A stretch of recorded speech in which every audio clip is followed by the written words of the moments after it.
Quando nós lemos alguma coisa dos textos do Evangelho, nós estamos diante da maior informação que o planeta Terra pode receber por enquanto. Provavelmente nos próximos milênios, esta será a maior informação que vai chegar até nós. Provavelmente teremos muitos estudos que vão paralelos, mas a base será sempre o Evangelho de Jesus. Por quê? Porque vem das regiões cósmicas mais profundas, como Jesus é um ser extremamente profundo. Então, quando ele veio até nós, a proposta dele era exatamente essa: trazer para o plano físico todas as informações que ele, lá nos núcleos superiores onde ele reside, são vigentes. Então foi uma tentativa extraordinária e uma confiança muito grande de Jesus em nos trazer o Evangelho. Tanto assim que no seu sermão de despedida, que é o sermão do cenáculo, ele vai dizer uma frase que é muito significativa para todos nós. Ele diz assim para os apóstolos: é necessário que eu vá para que vocês cresçam. Ou seja, eu trouxe para vocês todas as informações. Agora eu preciso ir para vocês crescerem. Crescerem a partir das informações que eu lhes deixo, que eu lhes trouxe e lhes deixo. Diz Emmanuel que essa região, esse selecionado de espíritos crísticos que regem o sistema solar, porque cada planeta tem o seu Cristo, e tem o Cristo do sistema. Então ele diz que esse egrégio colégio de Cristos só se reuniu na Terra por 3 oportunidades. Se reuniu nas imediações da Terra por 3 oportunidades. A primeira foi quando delinearam como é que seria o planeta. A constituição do planeta a partir da bola ígnea, como diz ele mesmo, que desprende do Sol. Depois, no segundo momento, eles reúnem, alguns bilhões de anos depois, eles reúnem outra vez para ver como é que seria a vinda de Jesus aqui. Quer dizer, um daqueles Cristos, né, o que governa o planeta, viria ao plano físico. Então vamos ver o que ele vai deixar, qual que vai ser a estrutura dele. E agora, talvez mais recente, reuniram para ver a transição do planeta. Isso tudo segundo o Emmanuel. Então o que Jesus trouxe para nós é para a gente analisar muito. Esse texto aí, bem-aventurados os puros de coração, nós vamos encontrar no Evangelho de Mateus, no capítulo 5, versículo 8. Faz parte daquelas bem-aventuranças. Olha, se ele trouxe tudo para nós como ensinamentos cósmicos, então nós temos que analisar isso aí a partir de uma profundidade. Porque senão fica muito bonitinho eu falar assim: ah, bem-aventurados os puros de coração. Mas que coração que é esse? Mas onde fica esse coração? A pergunta é essa. Sim, mas onde fica? Sabe por quê? A pesquisa tem que ser bem explícita. Onde fica? Porque a gente tem a mania de botar a mão aqui no coração, não tem? Mas esse coração aqui é físico. Esse aqui só bombeia sangue. Não pode ser esse coração. Aí você põe a mão na mente, você acha que a mente é aqui, né? Também não é. Porque aqui é o plexo frontal. Então a pesquisa tem que partir disso aí. O que é esse coração que Jesus falava? Ou que Jesus falou? E o nosso estudo de hoje é para tentar entender que coração que é esse. Que aí depois vai ficar mais fácil da gente perceber essa mensagem dos bem-aventurados, os puros de coração. Então vamos aqui. Vamos analisar a frase, palavra por palavra, né? Então ele coloca que felizes, né? Bem-aventurados significa felizes, na tradução que chega para nós. Puros, que é sem mistura, alteração ou modificação. Depois ele coloca coração. Então no corpo físico bombeia o sangue. No conceito holográfico é a sede da vida. nós trabalhamos com os conceitos holográficos. O que é a holografia? É quando você pega a mínima parte de um todo e na mínima parte contém o todo. Vou dar um exemplo. Você tem um universo que nós moramos nele. No planeta Terra, que é uma coisinha desse tamanhozinho, tem toda a estrutura do universo. Holografia é isso. É que no pedaço, se você pega uma maçã, por exemplo, e pega uma casquinha dela e analisa, você tem toda a maçã ali. Então, isso é holografia. Então, ele coloca que no corpo físico bombeia o sangue. Né? Agora, no conceito holográfico, ou seja, no conceito estrutural, espiritual, aí já é a sede da vida. E a gente vai explicar por quê, tá? Daqui a pouquinho. Ver significa enxergar, olhar, observar, mirar, avistar, contemplar, distinguir, divisar, entrever, descortinar. Você pode ver de várias maneiras.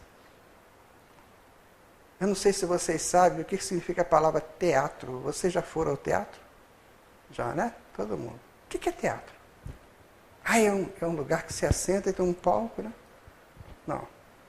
Aquilo ali é o local, o auditório. Mas o que é teatro?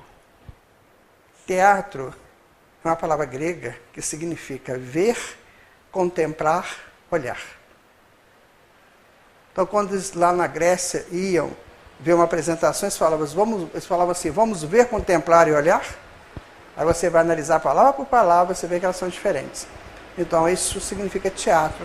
E olhar tem esse contexto todo aí. Né? Deus é a inteligência suprema, a causa primária de todas as coisas, a fonte essencial do amor. Isso na classificação do Livro dos Espíritos e da carta de João, capítulo 4. Primeira carta de João, capítulo 4, quando ele diz que Deus é amor. Então a gente junta os dois, então seria isso aqui. Então nós podemos dizer o seguinte, o que Jesus teria dito mais ou menos assim.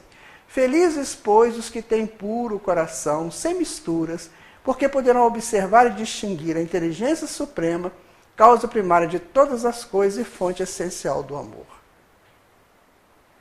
Na verdade, o que os evangelistas conseguiram escrever e deixar para nós foram sínteses das palavras de Jesus. Quem diz isso é João. João fala assim, se nós pudéssemos escrever tudo o que Jesus fez e falou, nenhuma biblioteca do mundo caberia de tanto livro. Então, em outras palavras, ele diz, nós fizemos uma síntese possível de entendimento. Então, quando nós pensamos assim, Jesus ficou 3 anos conversando com aquelas pessoas. Em 3 anos você fala muita coisa, que não cabe num livro de Lucas, de Marcos, que é pequenininho, né? O Evangelho de Marcos é mínimo. O maior deles é o de Mateus, mas o de Marcos é mínimo. O de João vai até o capítulo 24, se não me engano, só. Então, como é que poderia compilar isso tudo? Então, é provável. Pai Nosso, por exemplo, o original é um texto enorme, né? Então, seria mais ou menos isso aqui, o que ele teria dito e muito mais, né? Então, agora vamos continuar assim. Aí nós vivemos hoje, aqui no plano físico, ou como espíritos comuns, ou espíritos que buscam a pureza de coração. É aqui que nós nos distinguimos. O que eu quero ser de verdade? Um espírito comum? Ordinário? O que é o espírito ordinário? É aquele que faz a ordem do dia, ele cumpre a ordem do dia. A ordem do dia, o sol amanhece, o sol clareou, o que você tem que fazer? Levantar, né? Tomar banho, lanchar e fazer suas atividades. Isso é o espírito que promove, que realiza a ordem do dia. Então, basicamente, ele vai alimentar, ele vai trabalhar um trabalho que quase sempre não vai influenciá-lo a grandes descobertas. Ele vai ter relações sexuais, né, porque faz parte da reprodução dele, né, e ele vai depois dormir. Então, isso é o espírito ordinário. Esse conceito ele é da sociologia. Tá? A sociologia diz isso, que o espírito comum faz isso. E se fizer isso, é muito pouco. Porque no Evangelho de Lucas, Jesus pergunta assim, e vós, o que fazeis de especial? Essa pergunta é séria. O que eu faço além disso? De comer, trabalhar, dormir e reproduzir. O que eu faço? Isso os animais fazem, gente. Os irracionais fazem exatamente isso, porque eles também trabalham. Já viu o tatu furando buraco? Está trabalhando. Né? João de Barro fazendo a casinha dele, está trabalhando. Os animais trabalham. Então, por que a gente fica sempre copiando aquelas coisas que nós fizemos lá na irracionalidade? Então, Jesus nos propõe alguma coisa de especial. É isso aqui. Quando eu vou buscar a pureza de coração, eu estou buscando alguma coisa de especial. Bom, foi dito a Allan Kardec, no Livro dos Espíritos, que todos fomos criados por Deus simples e ignorantes. Questão 115, que todo mundo conhece. Né? Assim sendo, compete a cada um observar essa informação da espiritualidade e partir em busca da pureza do seu coração. Olha, por que nós colocamos esse slide? Pelo seguinte, se eu tenho que fazer alguma coisa de especial, eu tenho então que fazer essa purificação do meu coração. Porque se eu não fizer essa purificação do meu coração, eu não vou conseguir ver Deus como Jesus falou. E eu não vendo Deus, eu fico à deriva. Então eu vou viver 300 reencarnações, todas elas à deriva. Porque eu não tenho o modelo, eu não tenho o norte para eu seguir. Ora, se nós viemos de Deus, somos essências de Deus, então nós temos que buscar a guia, essa guia chamada Deus, que nós damos o nome de Deus, para que a gente possa criar um norte para as nossas vidas. O que será o mundo daqui para frente? Dito mundo de regeneração. Serão de espíritos puros? Não. Mas serão de espíritos que pelo menos querem isso. Querem esse norte para Deus.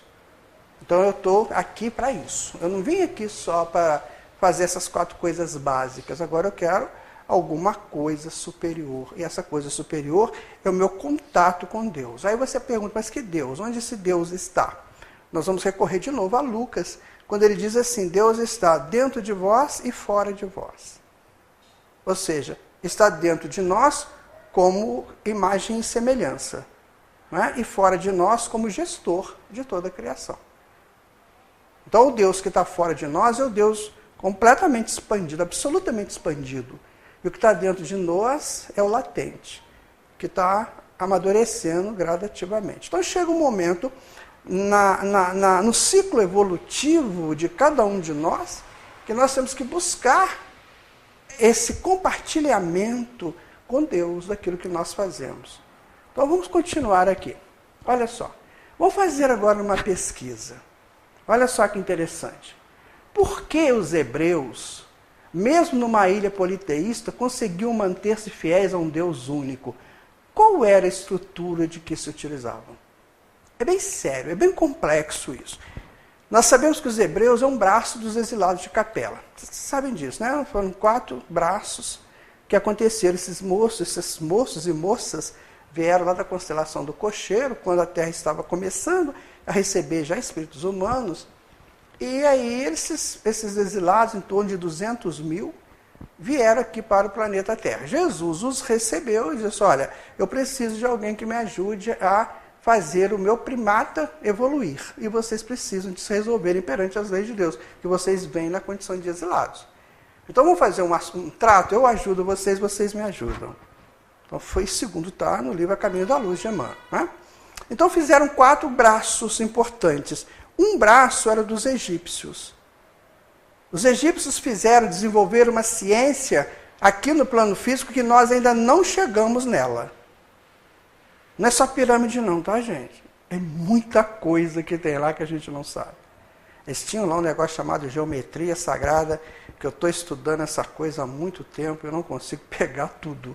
É muito complexo. Então, você estuda Hermes Trismegisto, por exemplo, que foi um dos grandes iniciados dele lá, ele fala coisas assim que você tem que... Meu Deus do céu, como é que eu vou entender isso? E a física quântica está começando a desenvolver esses conhecimentos para nós agora.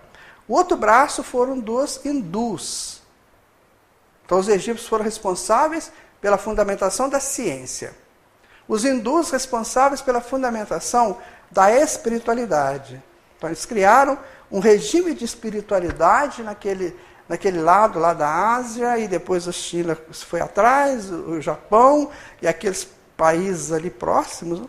Então, eles foram fazendo esse processo de busca de meditações, de espiritualizações, de busca desse Deus também, só que um Deus ainda muito politeísta ali, o regime deles é politeísta até hoje. Um terceiro braço foram os arianos.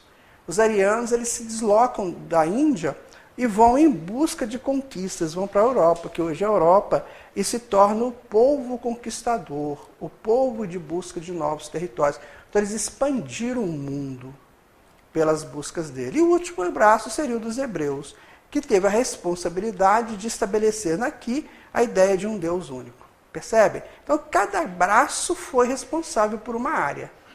Uma da ciência, o outro da espiritualidade, o outro da conquista territorial, e lá nos arianos eles formaram dois grandes impérios, né? O Império de Alexandre e o Império Romano, e formataram a estrutura que hoje é conhecida como Europa e Ocidente. Por quê? Porque criou-se essa parte do planeta, que é a parte ocidental. Mas acontece que os hebreus era assim, se você pensar na Palestina, na terra onde eles moravam, eles tinham uma extensão de 180 quilômetros de norte a sul e de 80 de oeste a leste. Estou fazendo da minha posição aqui, tá, gente? Por isso pode estar contrário para vocês. Então, eles tinham esse tamanhozinho de terra que é muito pouco. É como se fosse daqui ao Rio de Janeiro só, com uma extensão de 80 quilômetros de largura.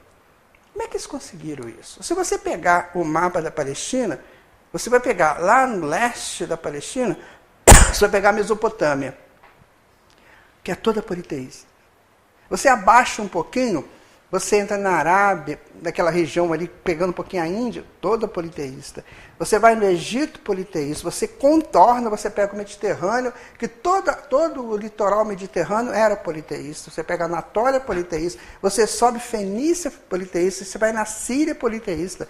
E eles, naquela ilha ali dentro. Como é que eles conseguiram isso? Vocês já pararam para pensar? Como é que eles conseguiram se manter fiéis à ideia de um Deus único? Tem que ter uma razão para isso. E foi a pesquisa que nós procuramos fazer para entender. Segundo os estudos relacionados à antropologia do Antigo Testamento, aquele braço dos exilados de Capela trazia em seu núcleo o compromisso de fazer com que a Terra fizesse um contato e um acordo com a ideia do Deus único. Essa história começou por volta dos anos 1800 a.C., com Abraão e sua descendência. Aí a gente vai ler lá na Bíblia, né, que Deus falou com Abraão, deixa essa terra, pega sua família que eu te indicarei, uma terra de lá você fará uma grande nação. E é hoje uma grande nação, né? São 3 grandes religiões que seguem, que são da descendência de Abraão. Os sábios daquele povo criou uma interessante estrutura dominada à existência do ser humano. O que eles fizeram? Muito bem. Seremos monoteístas. Agora, como é que eu convenço você a ser monoteísta? Será que é só no papo? Não, eu tenho que te mostrar alguma coisa lógica. Principalmente porque eles eram espíritos muito inteligentes. Se você estudar hoje a história dos hebreus, se você estudar a estrutura da Kabbalah, por exemplo, da Cabala, cada um fala de um jeito, né? Se você estudar a árvore da vida, você fica assim, meu Deus, onde que eles tiraram isso? É muito complexo, é muito perfeito, é muito lógico. É um desenho simplesinho, eles te dão toda a estrutura da vida. Onde que eles tiraram isso?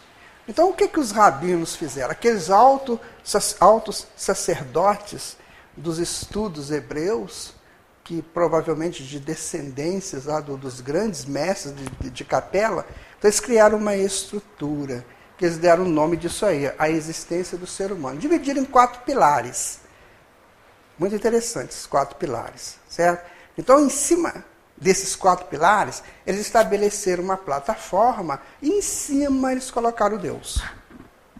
Deus sem representação material, tá? Por quê? O que o pessoal fazia? Não fazia um altar com 4 peças de suporte, não punha em cima uma pedra grande, e aí não punha lá um bezerro, punha uma coisa qualquer lá que chamavam de Deus.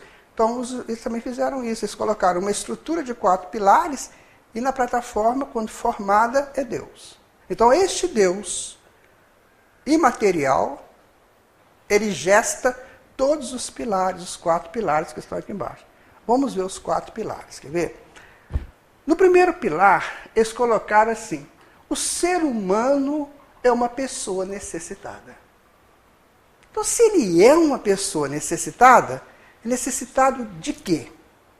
Basicamente. Então, eles colocam lá. Eles trabalhavam uma estrutura do homem, como a fala, pensamentos, a vida, a pessoa em si, as suas legações e existência deles mesmos. Então, eles diziam o seguinte, era muito simples, olha, você é uma pessoa que existe, você tem fala, você tem ligações, você é uma pessoa, você é um ser que existe. E quem te mantém isso? Não é Deus? Ou quem pode te manter? Então eles fazem uma pergunta, quem vai te manter se não for esse ser que nós estamos te oferecendo? Observe que esse ser não está te pedindo nada, ele está te doando. Ele não está aqui, ele não coloca um altar e fala assim, me ofereça em sacrifício, isso assim, assim. Não, ele está te oferecendo, eu te dou a vida, eu te dou pensamentos, eu te dou condições de pensar, eu te dou condições de você ser uma pessoa e de ser ligado a existências, inclusive a sua. Muito bem. No segundo tópico, eles trabalhavam o ser humano efêmero, ou seja, no segundo pezinho do altar, eles trabalharam o ser humano efêmero. Ou seja, além disso tudo, você é passageiro, é transitório. Isso é de uma beleza impressionante. Isso prova que eles estudavam a reencarnação. Não é? Isso é prova da reencarnação, está aí, estudada por eles. Né? Então é que eles colocavam, olha, você é um homem transitório como carne, ou seja, como corpo, né? Como parentesco e como fraquezas. Ou seja, você transita em vários corpos, em várias famílias. Não tem a família espiritual, a família corporal, que a gente estuda no Evangelho, no Espiritismo. Então, por exemplo, hoje você está numa família que você pode estar numa outra família, num outro momento. Talvez essa família que você está hoje não seja a sua real família espiritual. Então, você transita nisso. E as suas fraquezas, mais do que nunca, são transitórias. Porque você não foi nascido, criado para ser fraco. Você foi criado para ser forte. Então, você é um homem efêmero. Maravilhoso, né? Eu acho esse estudo fantástico. Né? Terceiro pezinho da madeira, do altar lá. Você é um ser humano, além de tudo, é um ser humano autorizado. Por quê? Porque você tem a vida fluindo em você. Como um vento, né? A vida flui em você e por você como um vento. Você tem respiração, você tem fluido vital, que chamavam de força vital. Você é espírito, você é temperado dentro da estrutura espiritual e você tem força de vontade. Então você está autorizado, você pode fazer tudo o que você quiser. Porque Deus te autoriza para isso. Certo? E por último, eles colocaram o ser humano sensato. Então, se você é um ser humano necessitado, efêmero e autorizado, agora você tem que ser sensato para viver tudo isso. Essa sensatez você vai adquirir com o quê? Com a sua posição de filho de Deus, filha de Deus. Então eles trabalhavam essa estrutura do Deus único aí, trazendo você para a reflexão. Não é fazendo um sermão. Olha, existe um Deus único, muito embora eles digam que existam vários deuses, mas nós aqui só vamos acreditar que isso é dogma. Não, eles colocavam a pessoa frente a frente a uma realidade. Isso se estudava nas sinagogas com crianças. As crianças cantavam isso o tempo todo para decorar. As mandalas não, os mantras, nada mais são do que cânticos para você melhor identificar, né? Você, por exemplo, tem músicas que a gente canta que a gente nunca mais esquece, né? Todos nós temos uma música da infância, né, que a gente nunca esquece. Por quê? Porque a gente cantou, ouviu cantar. E o cântico, ele tem essa parte lúdica, onde ele consegue entrelaçar o lado direito e o lado esquerdo do cérebro. Então a música está sempre ligada a uma poesia. E a poesia, ela faz esse lançamento. Tanto assim que 80% da obra do Chico é poesia. Vocês sabiam disso? 80% dos livros do Chico Xavier são poesias. Por quê? Porque é a coisa de entrelaçar o lado direito e o lado esquerdo do cérebro. Hoje, os neurocientistas já estão trabalhando isso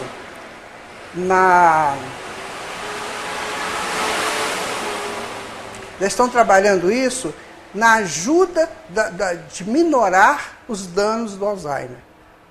Sabiam disso? Estão trabalhando poesia para minorar os danos. Já estou aconselhando a família a ler poemas. Se a pessoa ainda tem condições, ela ler poemas, porque faz a intercomunicação do lado direito, né, com o lado esquerdo do cérebro. E isso fixa na gente. Então, por isso que 80% da obra do Chico é poesia. Certo? Muito bem. O que é o homem sensato? Neste item, eles trabalhavam a estrutura do coração do homem. Aí chegamos onde a gente queria. Agora chegamos no ponto nevrálgico, né? Provavelmente, daí Jesus ter utilizado a expressão bem-aventurados puros de coração. Então, o homem sensato era aquele que trabalhava bem o seu coração. Mas ainda não responde para a gente o que é o coração, né? Então, vamos tentar resolver isso aqui.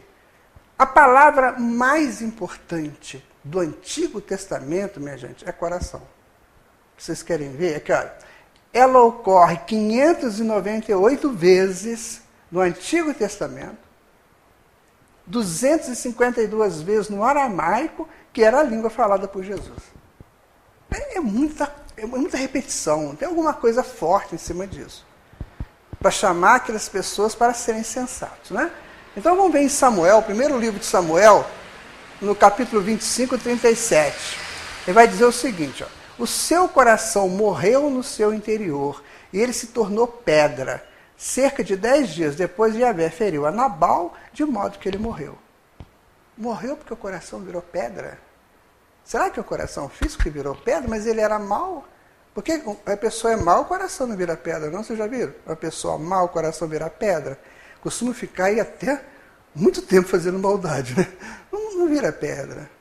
E quem que era esse Nabal? Nabal era um indivíduo que era muito rico. Ele tinha 3.000 ovelhas e 1.000 cabras. Isso aí antigamente era um conceito de fortuna, certo? Bom, vou continuar aqui, olha. Em Jeremias, que é um profeta, K4:19, ele vai dizer o seguinte, olha: minhas entranhas, estou a contorcer-me, paredes do meu coração. Meu coração se convulsiona, não posso me conter. Lá vai ele de novo falando em coração. Que coração que é esse? Depois, Salmo 25:17. Desfazes as aflições do meu coração, conduze-me para fora das minhas angústias. De novo, né? E Provérbios: um coração alegre favorece a saúde, enquanto que um ânimo abatido consome o corpo. Muito bem. Batata quente na nossa mão, né? Você lê essas coisas aí, você fala, mas que coração que é esse? Eles chamavam isso de lebeb, né? Lá eles falavam assim, lebeb é coração. Então leb, numa forma mais reduzida, chamavam de leb, a expressão em hebraico. Muito bem. Então uma pergunta, né? Qual é a estrutura desse coração, do qual tanto falavam que Jesus, nascido no meio judeu, também se referiu? Como é que é a estrutura desse coração? Aí nós vamos buscar de novo no Antropologia do Antigo Testamento. Existe um livro muito interessante, é um livro para pesquisador, sabe, porque ele é muito técnico. Aí, se a pessoa que se gostar de pesquisas, né, ele é bem interessante, porque ele trabalha e dá informações muito profundas sobre a vida dos hebreus. A vida, sim, não é só a história dos hebreus, é a antropologia mesmo, eles estudam o homem hebreu. Muito bem, então, o que eles fazem? O coração segundo os hebreus, é isso aí. Aqui está o homem, certo? Ou a mulher, tá? Eu coloquei essa figura que eu nem sei se é uma mulher, né? E o coração gira em torno dele. Então o coração não está aqui e não está aqui. Ele gira em torno de nós. Ele faz esse que a gente costuma chamar de aura, né? A aura é uma expressão da mente do coração. Então, você não fala que a sua mente está aqui. Eu vou fazer uma pergunta para vocês. Vocês já observaram que quando você quer pensar uma coisa, você faz assim? Já viram? Vocês fazem isso? Põe a mão assim para pensar? Por quê? Porque a mente está aqui? Não. Aqui tem o córtex pré-frontal, certo? Que é o córtex do discernimento, do entendimento das coisas, do trazimento da informação, a decodificação da informação. Está aqui. E aqui, mais ou menos nessa área, tem um chakra, um centro de forças, chamado chakra frontal. Então, é esse chakra que captura as informações que a gente tem. Então, a gente está andando, está capturando tudo que está à nossa volta pelo chakra frontal, né?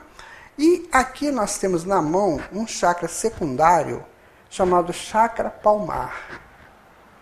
Então, quando a gente faz assim, a gente une o chakra palmar com o chakra frontal. Um revitaliza o outro e fortalece para você chegar a uma conclusão. Entendeu? Por isso que a gente faz assim com a mão. Para a gente unir esses dois chakras. Porque tem os chakras secundários, né? São 56 chakras. 7 são principais. Os restantes são secundários. Muito bem, então aqui está o coração. Segundo a conceituação dos hebreus. Ele circunda você. Onde você está, ele está contigo. Agora, o que tem dentro do coração? Aí você falou uma coisa certa. O que tem dentro do coração? Tem 5 coisas importantíssimas que nós temos que saber lidar com elas.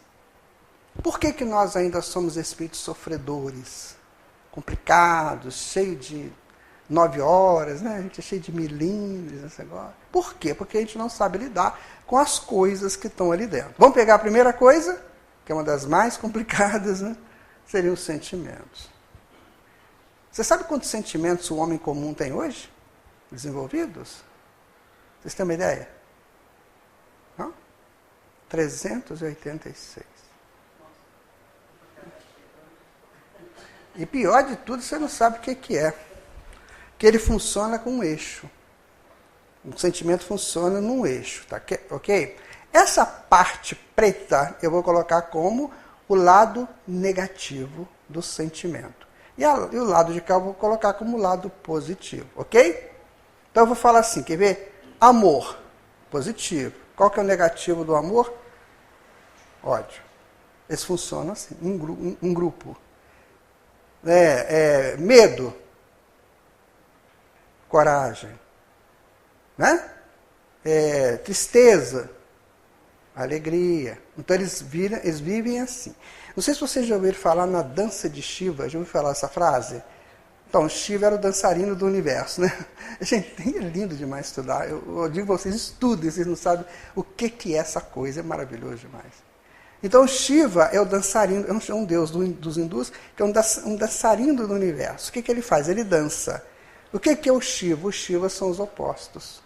A dança dos opostos. Que Jung trabalhou isso divinamente e Joana de Ângeles também trabalha divinamente. Então você tem o amor e o oposto o ódio.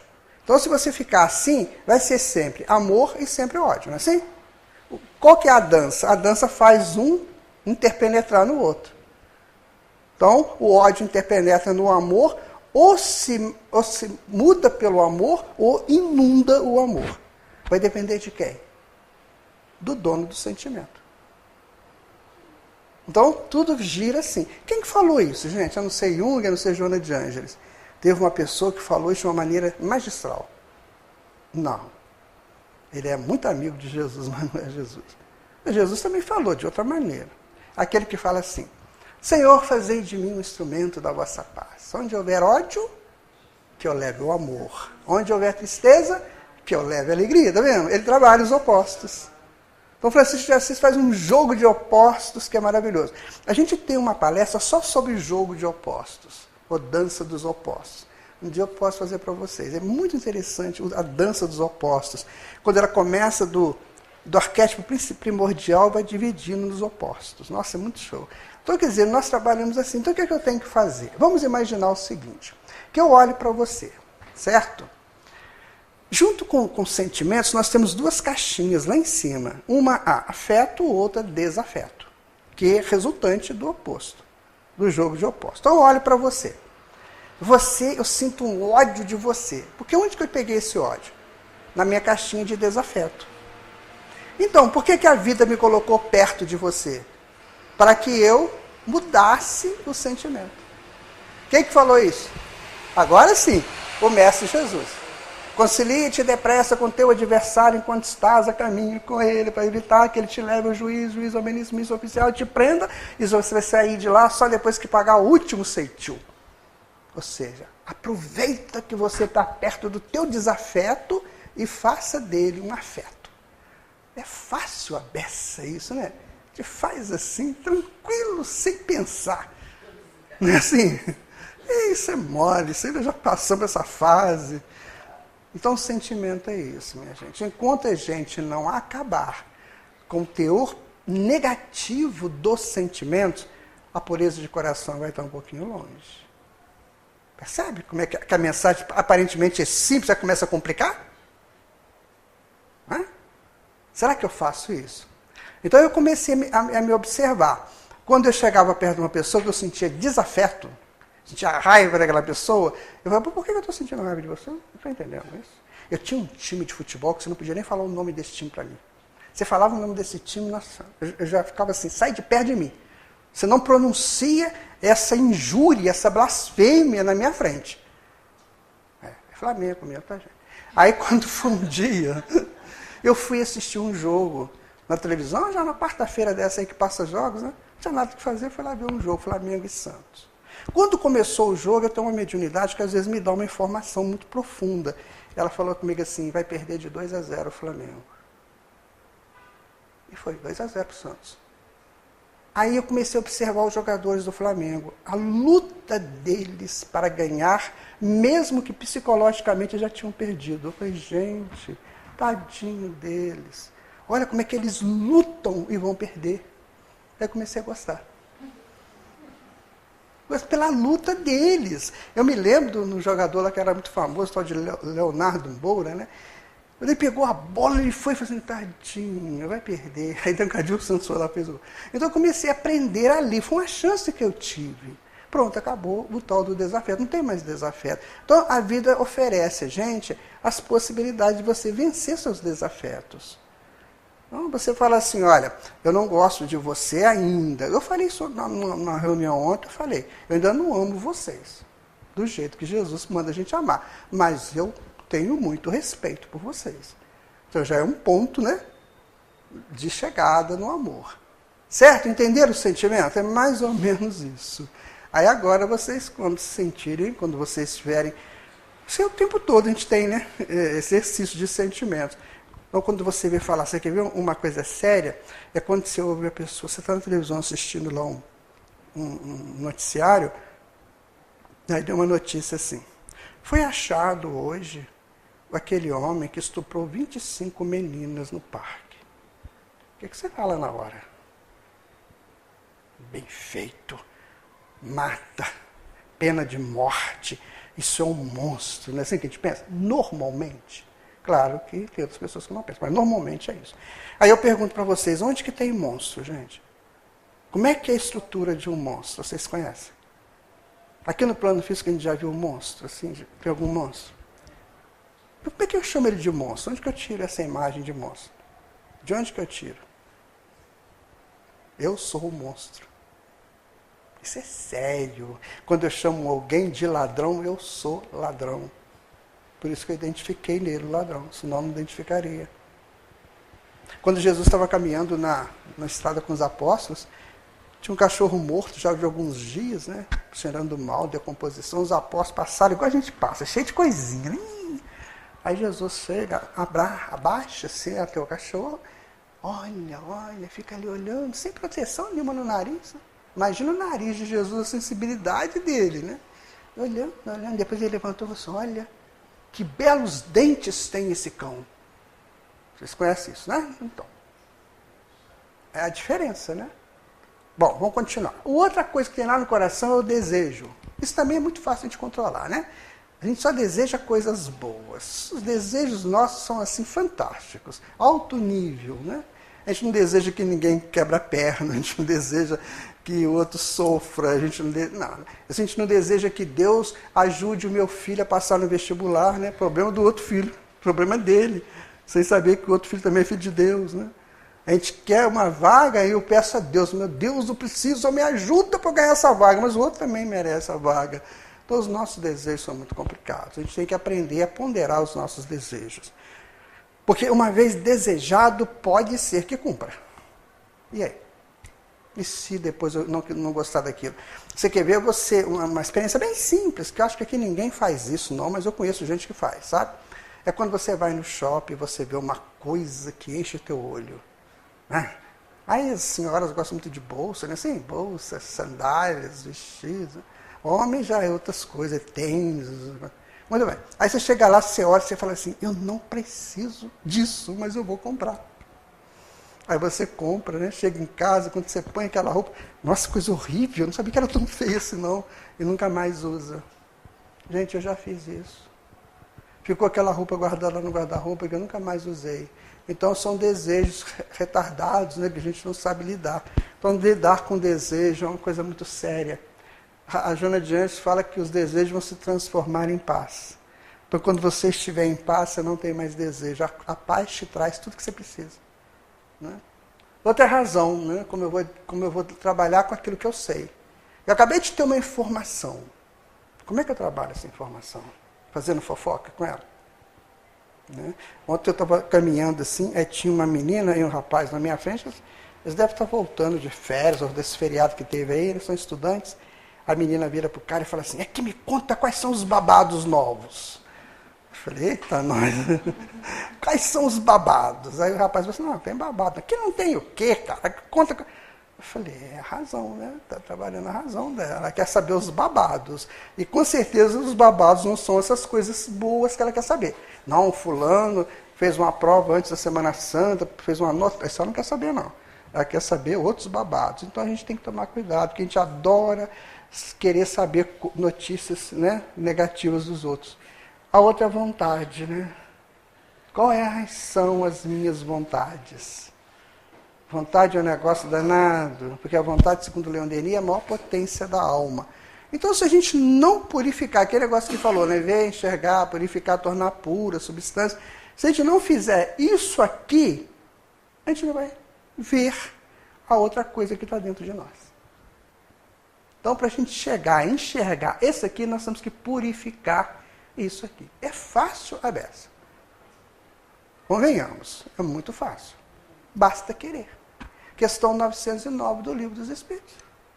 Kardec pergunta, é muito difícil? Não, só ter boa vontade. Que é muito mais fácil do que vocês pensam. Então tá aí a receita, né? Então vamos, ficou claro para vocês, gente? Tá bom. Vamos continuar aqui, ó. Doe sempre o coração. Olha lá, o reino de Deus está dentro de vós, que está lá no coração, né? Olha lá.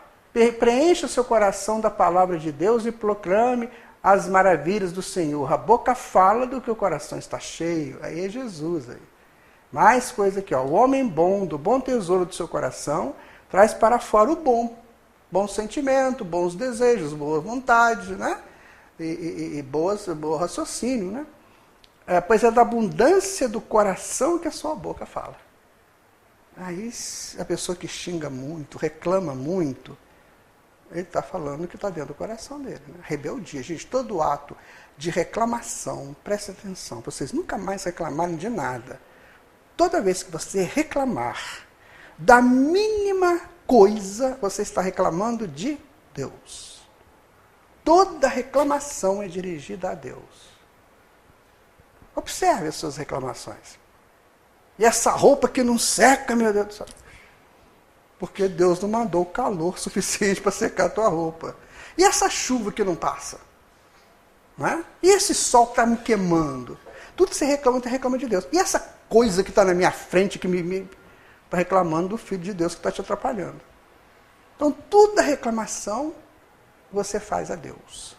Que tudo criou e tudo gesta. E tudo mantém. E o xingamento? O xingamento é um lixo seu que você joga para o outro. Ele vai lá, bate e volta para você e aumenta o teu lixo. Então, todo xingamento é um lixo da pessoa. Tem pessoas que adoram falar palavrão, né? Nossa, é terrível. Já conheço muito essa história. Assim como o homem pensa em seu coração, assim ele é. Provérbios. Entendeu agora por que eles falavam de coração? Porque ele é a mola mestra de tudo, é o coração. Alguns apontamentos de Emmanuel. Pensamentos positivos em matéria de consciência tranquila, limpeza de intenções, reajuste de maneiras, supressão de hábitos inferiores, são suportes indispensáveis para a edificação da vida melhor. Então ele dá uma receita para a gente. Né? Se errastes, corrige sem precipitação e desespero.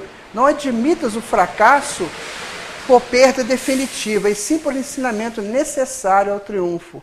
Todos nós na Terra, encarnados e desencarnados, com vínculos no planeta, estamos no educandário da evolução. De um modo ou de outro, todos somos discípulos na escola de progresso. Se a gente é discípulo, a gente está aprendendo.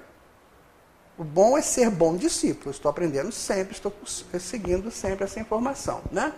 Para que cada um guarde em seu coração, tá, gente?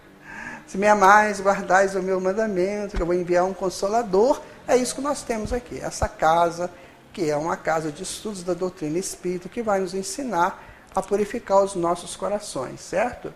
Então, o clamor do homem consciente seria isso aqui, ó.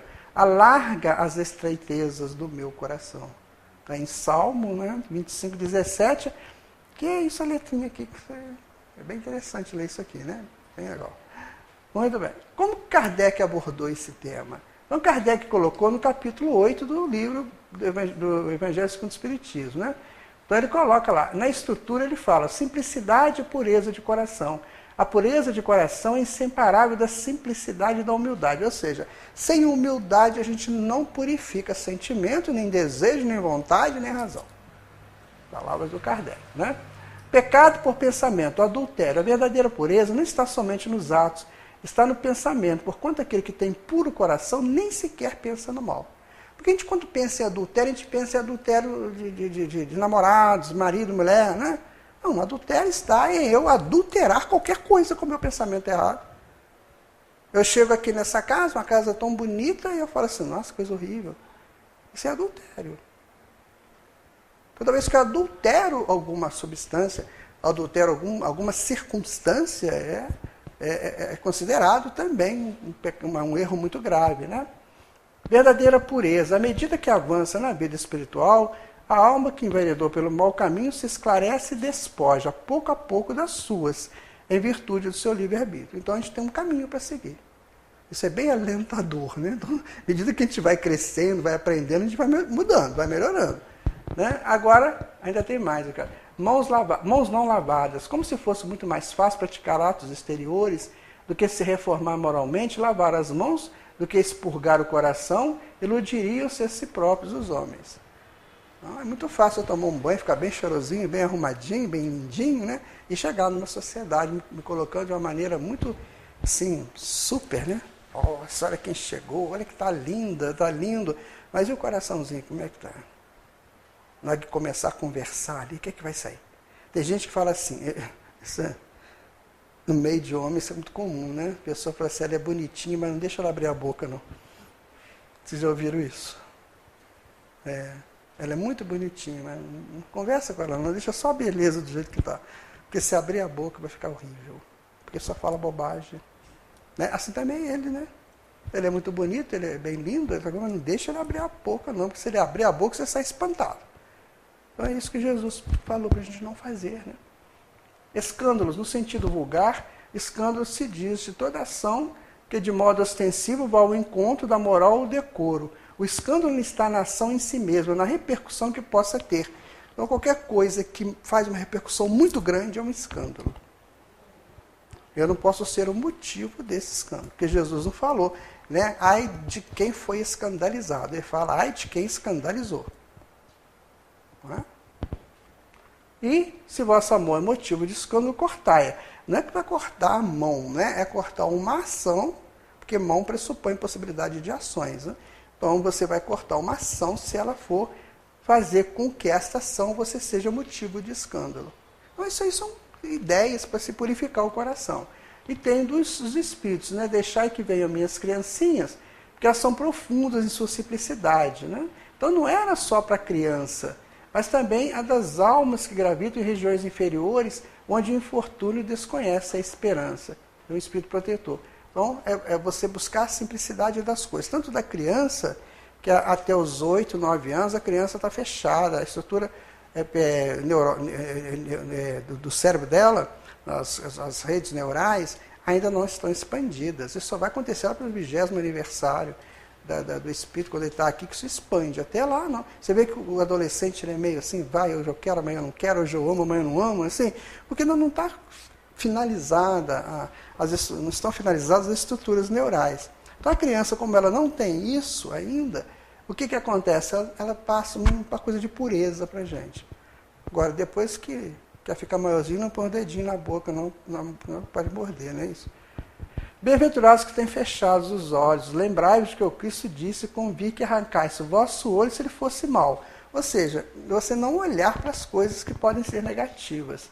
Bem-aventurados os puros de coração. Então seria assim, olha, felizes, pois, os que têm puro coração, sem misturas, porque poderão observar e distinguir a inteligência suprema, causa primária de todas as coisas e fonte essencial do amor. Esta é, pois, a cartilha do homem sensato. Né? Então agora a gente aumenta um pouquinho o enunciado do primeiro slide.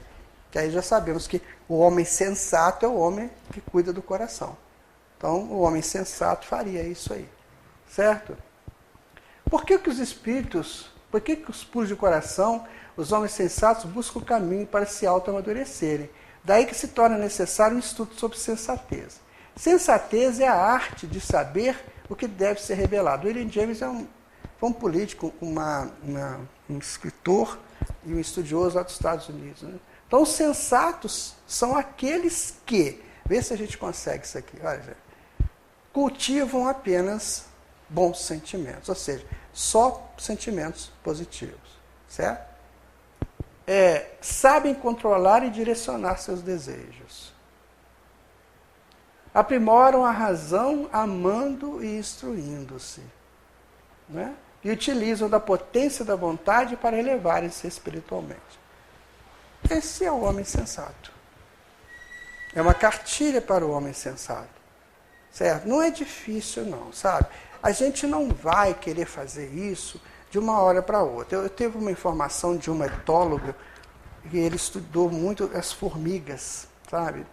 E ele falou o seguinte, ele escreveu o seguinte, que quando uma formiga chega no formigueiro, levando aquela folha, né, que ela leva nas costas, que é mais pesado do que ela, você sabe disso, né, que a folha é mais pesada do que ela, e ela se arrasta até chegar no formigueiro. Quando ela chega no formigueiro, que ela deposita a folha lá no local que tem que ser depositado, que ela entra num êxtase, que ela quase não volta ao normal. O êxtase da felicidade do dever cumprido. Formiguinha, aquelas coisinhas. Imagina que se a gente fizer isso aí, a gente pode entrar nesse êxtase também, né? Muito bem. Eis que a pureza me busca, me chama, me quer, me clama. Eis que paro e deparo com o que sou, com o que serei após as idas e vindas sem rumo na contramão da minha história. Quero sentir as blandícias dos cimos, onde tocam os sinos a glória do meu Senhor. E me deixo seguir pelo trinado do amor, este amor ainda desconhecido, não vivido, o amor dos que têm puros os seus corações, esse amor reunidos em busca da essência de Deus. Então, esse aí é o brado de um poeta que a fim de saber viver com quem tem puro coração, ou seja, quem está buscando a purificação do seu coração. Então, a alquimia, ela trabalha exatamente isso. Né? Os alquimistas trabalhavam isso. Eles falavam que ia transformar o chumbo em ouro, né? Assim, tem uma história, né? Na pedra filosofal. O que eles estavam querendo dizer? Eu vou transformar teu coração, que é um chumbo, em ouro, que é o mais nobre dos metais. Então você vai sair do chumbo, que é do bruto, ao mais nobre. Então é a purificação do coração.